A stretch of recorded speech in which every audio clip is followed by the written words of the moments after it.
Well, welcome to episode 21 of 10-Minute Record Reviews. And today we're going to talk about Grover Washington Jr.'s 1975 album, Mr. Magic.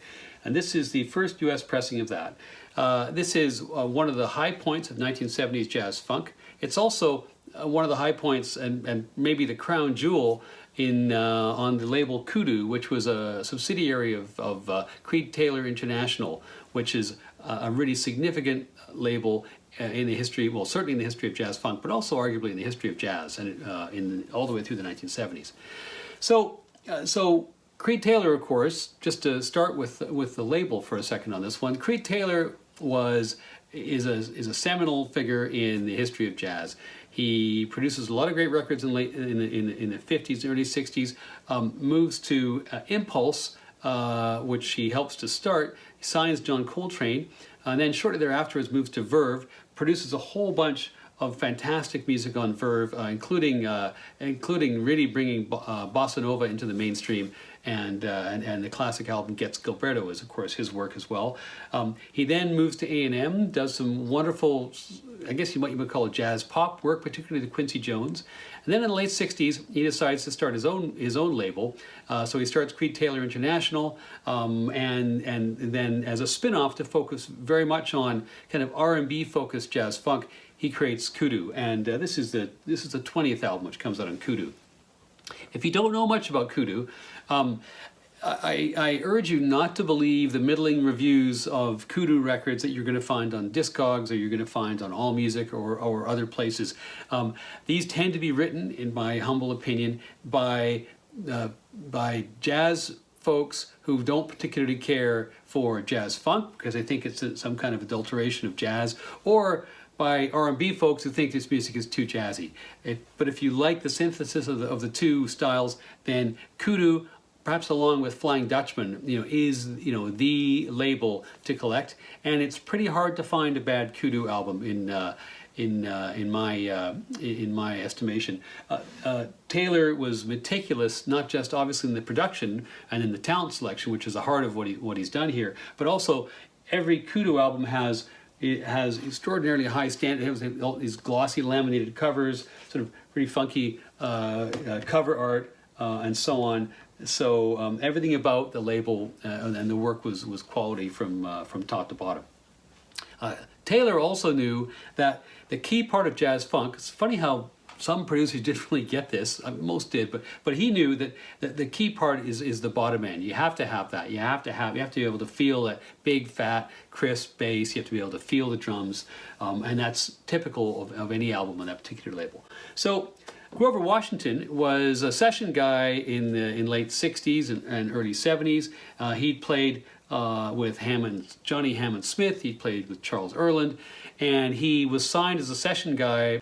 And Taylor basically ran CTI and Kudu, essentially like a session shop where the headliners would come in, but all the rest of the players, kind of like the Swampers and Muscle Shoals, were there, and you had a particular sound. So Washington came in originally on I think it was the third album that Kudu was putting out to play on a date with Hank Crawford, but Hank Crawford didn't show. So Taylor offered him the gig, and which became the album Inner City Blues, which took off. Anyway, this is now Washington's fourth album for Kudu, and it's as I said, it's the best album on Kudu, and it's I think Washington's best album. Some people thought his playing was all too slick, and it's true that Washington, by the end of the decade, starts to move towards smooth jazz and I won't quite say Kenny G, but he was kind of moving in that direction. Robert Christgau, the notorious grumpy old critic from the Village Voice, called it sexy background music. I don't know, I kind of like sexy background music, I guess. I think this is phenomenal. But certainly in his first few albums, on this one, the funk is strong, the playing is strong. There are no compromises here. It has the standard CTI sort of session guys here. Eric Gale on guitar has got a huge part to play in this album. Harvey Mason on drums, who went on to have his own great solo career. Gary King, Phil Upchurch on bass.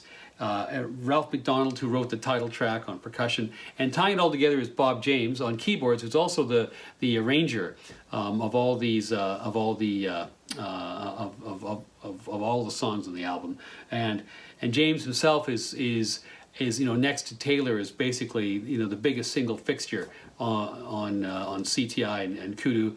In terms of his arrangement and his keyboards, went on to start his own label, Tappan Zee Records, later in the decade when Kudu folded. So the music, there are 4 pieces on this album. Earth Tones, which starts off side 1, which is a Bob James piece. It's an incredible opening, full of jungle sounds. It's kind of a mid-tempo funk number. Grover has his solo on alto, which is great. But then later on, he comes in on tenor, and that part of that song is just magical, and the whole band just kind of slides under him and just gives this really tight accompaniment as he's soloing. It just wonderful. And then Eric Gale has this great sort of wah-wah solo on guitar to close out the song. Really great. The second song on side 1 is Passion Flower, and the old Sesame Street thing, some of these things are kind of the same, one of these things just doesn't belong. This is the one of the 4 that really doesn't belong. This is an old Billy Strayhorn piece, and Billy Strayhorn was a composer and performer with the Johnny Hodges Band in the 1940s. And this feels, although it's been slightly updated, and certain passages of it have a kind of contemporary 70s jazz feel, a large parts of this arrangement by James are still quite faithful to the 1940s piece. I kept thinking of Dorothy Lamour or Ingrid Bergman sort of sitting one of those sort of long flowing 1940s dressing gowns, sitting in a window, writing a letter as this music sort of swirls around. I think it's a really good performance. It's not quite, I think, what people who are listening to this album are coming to listen to. So I don't want to put it down as a song. I would say it seems a little incongruous on this particular album. Then you flip to side 2, and you have, and the first song on side 2 is the main event, is Grover Washington's big hit, Mr. Magic, which was written by Ralph McDonald, who's the percussionist on this album. And if this song does not move your hips, nothing will. It's got this wonderful sort of staccato opening by James on keyboards. Mason and King, the rhythm section, come in after that. Then Eric Gale, who never did well as in his solo stuff, but as a sideman, it was fantastic. Has this fantastic little lick which repeats much of the way through the song, which really is, for me, the high point of the whole song is playing, as is some of his accompaniment too. And then Grover comes in. He got this great, that great recognizable melody, and then he and Gale do various solos through this, and then there's a sort of punchy brass outro. This is just a great song. It's a great song. You should test out your stereo by cranking it 211 or whichever number is your preferred number. Phenomenal song. And then the album closes out with Black Frost. It has this really interesting sort of string horn section riff that starts the song, and Harvey Mason and Bob James are sort of tracking that as it progresses. Then Grover solos and tenor, and this is really the core of the song, and he just manages to build and build and build the energy and the excitement of the song as he solos. The rhythm section, and you can include James never really solos at all of note in this record. The piano is really very much part of the rhythm section, along with the bass and drums and percussion here, and they're very tight, working underneath Washington's soloing. So overall, this is a fantastic album. If you're into jazz funk, it is an essential album. I don't think that can be argued. I give it 4 stars. The title track is the strongest moment. 2 other really pretty good jazz funk tunes, and then I mark it down a little bit for Passion Flower, which I think is really kind of incongruous. But nevertheless, this is a high water mark for Washington. It's a high water mark for Kudu, and as I said, it's an essential pickup if you're into 70s jazz funk.